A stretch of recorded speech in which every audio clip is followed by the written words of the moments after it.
आज हम आपको एक अद्भुत और अविश्वसनीय ऑपरेशन के बारे में बताएंगे। ऑपरेशन थिएटर के अंदर से आए एक अनोखे वीडियो को आज हम दिखाने वाले हैं। क्या आपने ऐसा पहले कभी सुना है कि डॉक्टर ब्रेन सर्जरी के दौरान मरीज को बेहोश तक न करे, उससे हनुमान चालीसा का पाठ पढ़ने के लिए कहे और कामयाब ब्रेन सर्जरी कर दे। दिल्ली एम्स में डॉक्टरों ने इसी तरह से 4 घंटे तक एक मरीज की ब्रेन सर्जरी की। महिला इस दौरान सिर्फ भगवान हनुमान को याद करती रही, हनुमान चालीसा का पाठ पढ़ती रही। ये मुश्किल सर्जरी अंत में कामयाब रही और आज दिल्ली एम्स के इस ऑपरेशन की चर्चा पूरे देश में हो रही है। हाँ जी, युक्ति शुरू हो जाओ। हनुमान चालीसा जब तुम्हारा ब्रेन ट्यूमर निकाला जा रहा है, लाइक किसा दीजिएगा।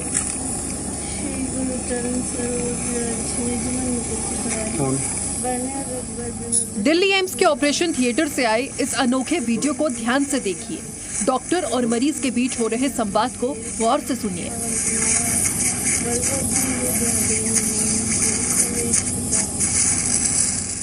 क्योंकि हम आपसे आज जिस हनुमान थेरेपी की बात करने वाले हैं, उसकी शुरुआत इन्हीं तस्वीरों से होने वाली है। ऑपरेशन टेबल पर एक मरीज लेटी है, उसकी ब्रेन सर्जरी होने वाली है और डॉक्टरों ने उस मरीज से हनुमान चालीसा का पाठ पढ़ने को कहा है। जी हाँ, हनुमान चालीसा का पाठ। हाँ जी, युक्ति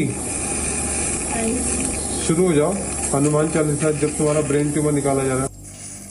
मरीज ने इसके बाद हनुमान चालीसा का पाठ पढ़ना शुरू कर दिया।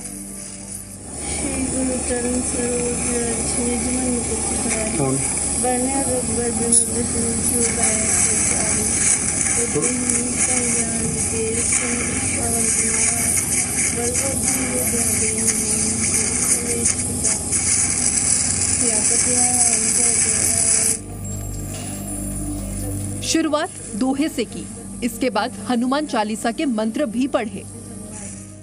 जय हनुमान ज्ञान सागर जयपति जागर रामदूत असुर जयधामा अंजनी पुत्र पवन सुतनामा महावीर विक्रम बजरंगी कुंती निवार समस्त संगी कंचन बरन विराट सुरेश कामन तुम्हार सिंह हाथ ब्रज और ध्वजा विराजे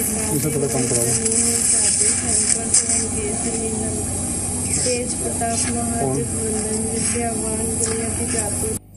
मरीज बीच में लाइन भूल गई तो डॉक्टर्स ने उसे आगे की पंक्तियां याद दिलाई। राम काज सुनि भो को आतुर प्रभु चतुर सुनु मन रसिया। भाई बोलो।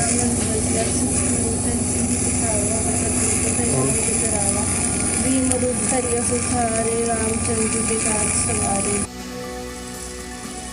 ऑपरेशन थिएटर से हनुमान थेरेपी जारी रही और डॉक्टर एक मुश्किल से ब्रेन सर्जरी करने में सफल रहे। आपको जानकर हैरानी होगी कि दिल्ली शाहदरा की रहने वाली 24 वर्षीय युक्ति अग्रवाल की ब्रेन सर्जरी डॉक्टरों ने उसे बिना बेहोश किए पूरी की और करीब 4 घंटे चले इस ऑपरेशन में ब्रेन ट्यूमर निकालने में सफलता पाई। देखिए, इस प्रक्रिया को हम लोग अवेक न्यूरोटमी बोलते हैं, जिसके अंदर यानी कि मरीज जगा रहता है। उसको कुछ हमारे बेहोशी वाले डॉक्टर कुछ पेन किलर की कुछ दवाइयाँ देते हैं और उसके साथ में इसके स्कैल्प के अंदर कुछ ब्लॉक्स लगाए जाते हैं ऑपरेशन से पहले। और उसको लगाने के बाद में हम कोई भी ब्रेन के ऊपर ऑपरेशन तकरीबन 5 से 6 घंटे तक का कर सकते हैं। और ये अवेक न्यूरोटमी हम लोग all India institute of medical sciences में पिछले 2 दशकों से करते आ रहे हैं। और मुझे लगता है कि तकरीबन 400-500 ऑपरेशन तो ऑलरेडी हमारे पास हो गए। I think it was a good positive atmosphere and मरीज के अंदर भी साइकोलॉजिकल एडवांटेज आता है और उसको लगा बाद में कि मैंने बातें करते करते अपना ऑपरेशन करा लिया और मैं बिल्कुल ठीक। हाँ जी, युक्ति डॉक्टरों के मुताबिक इस तरह से ऑपरेशन करना नई बात नहीं है। अगर मरीज पॉजिटिव सोच रखे, कुछ बातें करता रहे तो डॉक्टरों को इससे काफी मदद मिलती है और ऐसे प्रयासों से सर्जरी के दौरान मूवमेंट के सही होने का पता भी चलता रहता है। हालांकि ब्रेन सर्जरी में ऐसी कोशिश एक खतरे की तरह है, लेकिन मरीज अगर ईश्वर का नाम ले रहा है तो मनोवैज्ञानिक तौर पर भी भगवान का नाम लेना उसके लिए अच्छा रहता है। जगे हुए सर्जरी करने की अपनी चुनौतियां तो हैं, लेकिन ऐसे बहुत से फायदे हैं जिन्हें देखते हुए अब ऑपरेशंस को इस तरह से किया जा रहा है कि ब्रेन की सर्जरी भी हो जाए और जो मरीज़ है वो स्पिरिचुअलिटी के ज़रिए यानी अपने ही इष्ट को याद करते हुए, अपने ईश्वर को याद करते हुए जो भी गुनगुना रहा है उसके ज़रिए उसके मन में एक विश्वास भी कायम हो। जी न्यूज़ की टीम ने डॉक्टरों के अलावा युक्ति के परिवार से भी बात की। जागती हालत में ब्रेन सर्जरी करने की बात जब उनके माँ बाप को पता चली तो वो बहुत डर गए।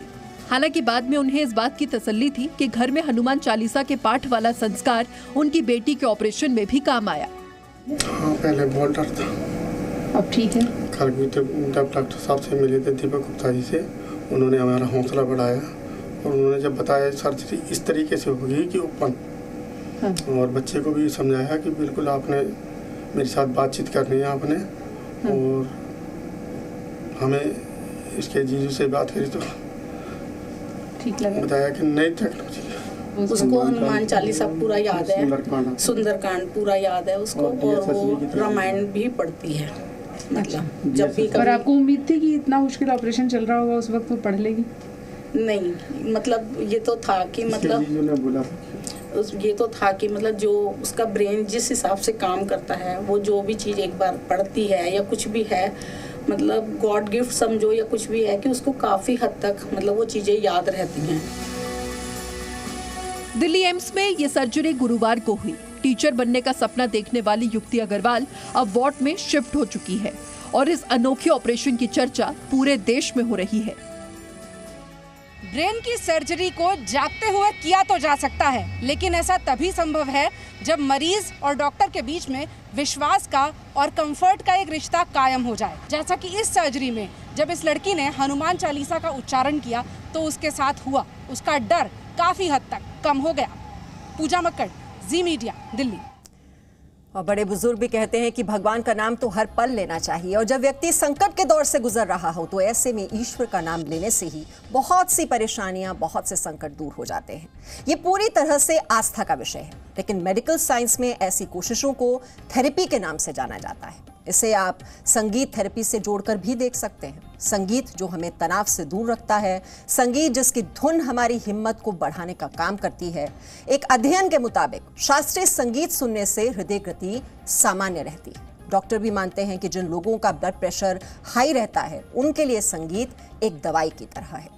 अमेरिका की स्टैनफोर्ड यूनिवर्सिटी ने अपनी एक स्टडी में बताया था कि जैसे कोई दवाई हमारे मस्तिष्क में बदलाव लाती है, ठीक उसी तरह से संगीत भी वही काम करता है, और इसीलिए कई वैज्ञानिक संगीत को कुछ मामलों में दवाइयों का विकल्प कहते हैं।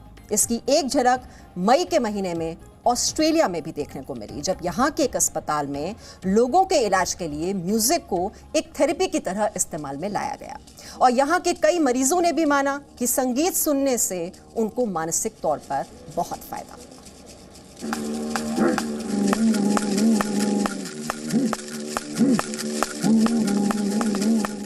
ये लकड़ी का बना खोखला बेलनाकार वाद्य यंत्र है जिससे निकले संगीत से ऑस्ट्रेलिया में मरीजों का इलाज हो रहा है। इसे डिडजेरिडू कहते हैं। यह ऑस्ट्रेलिया का एक पारंपरिक म्यूजिक इंस्ट्रूमेंट है। इसका इतिहास 1500 साल पुराना है। डिडजेरिडू का संगीत लोगों को सुरमई लगता है। इसे सुनने के बाद उन्हें महसूस होता है कि वो ठीक हो रहे हैं। इस 14 साल के बच्चे कूपर को भी अस्पताल में कार दुर्घटना के बाद लाया गया था और डॉक्टरों ने इस बच्चे के इलाज में डिडजेरिडू थेरेपी को अपनाया। Probably something that I'll remember. It took a long time, actually, nearly a month before he got a smile going again, and it's just good every time you see that. Awesome. I really enjoyed it listening to it. इस नई तरह की therapy के पीछे doctor टीना ब्रेचर की सोच है। उनका मानना है कि सुरीले संगीत की मदद से अस्पताल में भर्ती मरीजों को अच्छा और घर जैसा महसूस होता है। संगीत उनके तनाव को दूर करता है।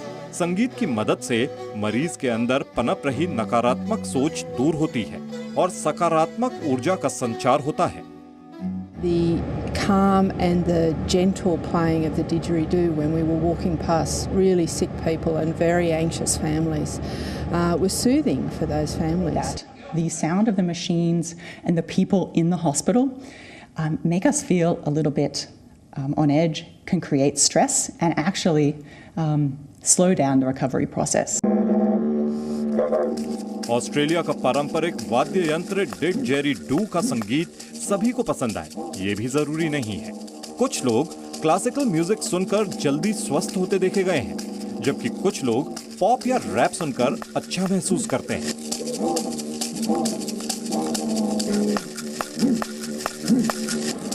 संगीत की पसंद कोई भी हो, इससे मानसिक शांति तो मिलती ही है और मरीजों का दिमाग भी बीमारी से हटता है, जिससे उसे फायदा मिलता है। Bureau report, ji media. Presenting B News app, available on Google Play and App Store. Download it now.